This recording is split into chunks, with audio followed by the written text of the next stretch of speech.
Hey everyone, it is Thursday. I'm Yami and let's vlog about video games. First off, a lot of you were asking what I meant by the end of the last video where I asked you guys to submit your videos of you guys reading game manuals. Very simple. It's just 15 seconds of you reading a game manual however you would like. You could do it twerking. That'd be hilarious. So let me give an example really quick.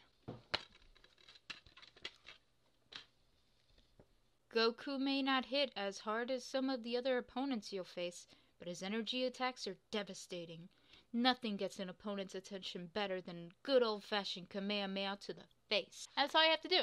That's it. So yeah, I think that's just a fun little way of ending these vlogging about video games episodes, and it'll get us all connected in a way that no one ever imagined. So yeah, just send your video in to yamilia@twinfinite.net.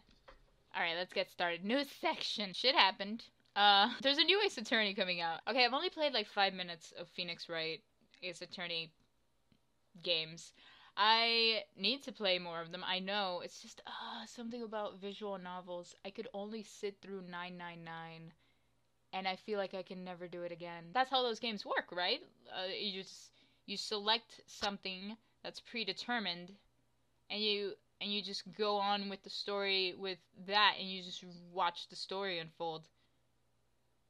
Isn't that how all games are? The freaking funny thing about this, that I think is hilarious at least, maybe some people will think it's awesome, the next one is set in the Meiji time period. That's such a, like, left turn for the series. Or maybe it's not. Maybe it's not. Maybe people expect it. To me, as an outsider, that is such a left turn for a series to just suddenly be like, oh, we're gonna flash back, way back. God, once again, I don't care about a lot of these things. Is there romance in the Ace Attorney games? I'll only play if they're romance. There's a new Evolve trailer showcasing the 4v1 gameplay. It's like Left 4 Dead, but just against the tank always, right? That's what it is. I've not been following Evolve at all, I'll be honest. This is pretty cool. A fan is remaking Resident Evil 2 with Resident Evil 4's mechanics, making it a good game. Resident Evil 2 was the first Resident Evil game I played, and it was so horrifying because zombies. I'm already terrified of scary games, but what made it even more terrifying is that freaking control scheme that became prevalent for some reason, became acceptable in like Silent Hill, friggin' Onimusha. Thank God we moved away from that. Here's hoping that it doesn't get shut down, and then I can play it, because then I'll actually be able to get through Resident Evil 2 for the first time in my entire life, after owning that game for years upon years. Really quick, I want to talk about this game that you probably don't know about, Lethal League. It was announced this week. It's coming out for Steam. Really cool if you like the idea of a fighting game with a ball. It's like as if it's Dive Kick, but your characters have bats and like clubs and other weapons that they hit a ball and they hit the ball to you, and that is the kick aspect of this game. It looks just plain old fun, and I don't think it's getting enough coverage, and it's coming out this year on Steam, so, you know, keep an eye out for it. Lethal League. Wasn't that much fascinating news. There's a possible Game of the Year edition of The Walking Dead Season 1 in the works for, like, PS4. If you're weird and haven't played it already, you should really have already played it, alright? At this point, just leave if you haven't. The next Fatal Frame is coming to Wii U, which is like, wow, you actually are doing something that everyone has thought was a good idea from the beginning. Zombie U is not going to be made again because nobody bought it. My theory is that nobody bought it because it was on the Wii U when it first came out, and like nobody owned it. It was a good game, but nobody knows it because nobody had a Wii U, and now that they do have a Wii U, they're spending it on the other games instead of those launch titles. But Fatal Frame has always had the potential of just taking advantage of the tablet and making you shit your pants in fear. Needless to say, I'm not going to be playing it, but, you know, horror fans, eat your heart out. Okay, there was this hilarious prank that was pulled on this guy. I wrote up the news post on this.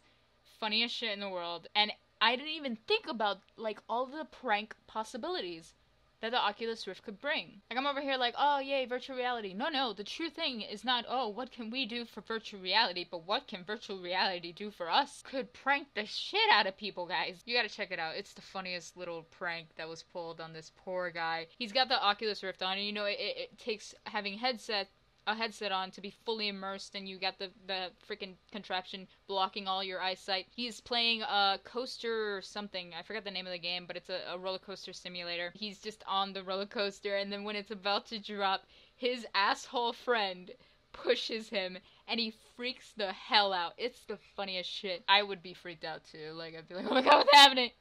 But this guy takes it to a whole new level. It's great. You gotta watch it. And in the final news that I cared about this week, there wasn't much. I'm telling you, I'm sorry. There just wasn't much this week. What can I tell you? It'll pick up, probably. Maybe the video game industry is dead, guys. No, it's not. And in the news that I most care about, The Sims 4 is gonna be at E3.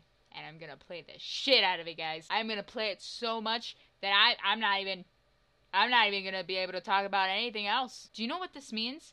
It doesn't mean like, oh, nice, The Sims. No, what it means is that I'm not gonna be able to talk about anything else for my E3 coverage. I'm gonna literally be there for 3 days talking about The Sims 4, guys. I'm sorry. Call it now. Giving you fair warning. Don't tune in unless you want to hear me talk about The Sims 4 constantly. That news gave me the idea for tomorrow's Gaming Happens. Not gonna spoil that. Okay, that was really all the news that was interesting, wasn't it? That was probably something else. Was there? Leave a comment down below if there was more interesting news that I didn't talk about. Boring. Site stuff. The Early Access Model. Finish Your Damn Game.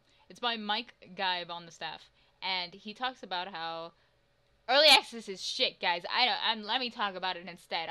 You read his whatever. I'm gonna talk about it. I don't like early access because it feels like you're just paying to beta test a game, and a lot of people take advantage of this. Literally paying like upwards of $20 for a game that's not finished, and who knows when it will be finished, and who knows if it'll be finished well, and then reviewers aren't able to fully review it because you always have to end every sentence saying, oh, but it might be better. It's a bad thing all around. You're playing on gamers' wants to be included in a development process, and to think, oh, it's so cool, I'm involved in the development process.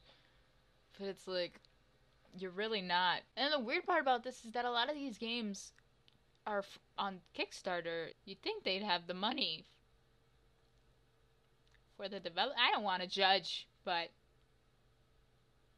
because a lot of you have been asking me to do Let's Plays, I decided to call up Andy, and we're doing a web series called Two Friends, One Backlog. Such a scandalous name. Do you get it? Do you get it, though? We had a lot of fun. We're no longer friends after the first episode. It should just be called Two Enemies, One Backlog, because it's just, you gotta see it. Alright, moving on to Question Corner. Question Corner is the corner where I talk about the questions you ask me, and it's allowed like 2 minutes to discuss it. Shut up. Because it's just me. If you want to get involved in Question Corner, send your topics and questions in at Idsanty, IDSANTY, and I will ignore everything you tell me to talk about. At Gigawatt Conduit asks, give some twerking tips. Okay, listen closely. Stay away from the cities.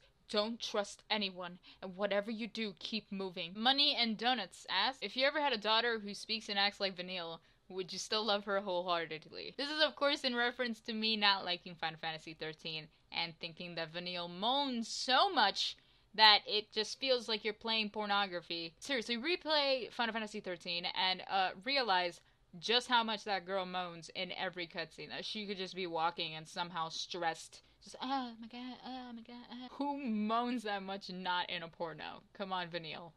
Get it together. So the answer is no, I would kick my daughter out so fast. Well, that's all I have for you this week. Thank you for watching. Oh my god, we should do this again sometime. But when the news gets better, because oh my freaking god. Be sure to like and subscribe, and seriously, thank you for always being so supportive. Leave a comment down below talking about any of these topics. Tell me about news that I missed, probably. I'm probably missed something. I'm gonna be honest, I'm very tired right now. Can you see the bags?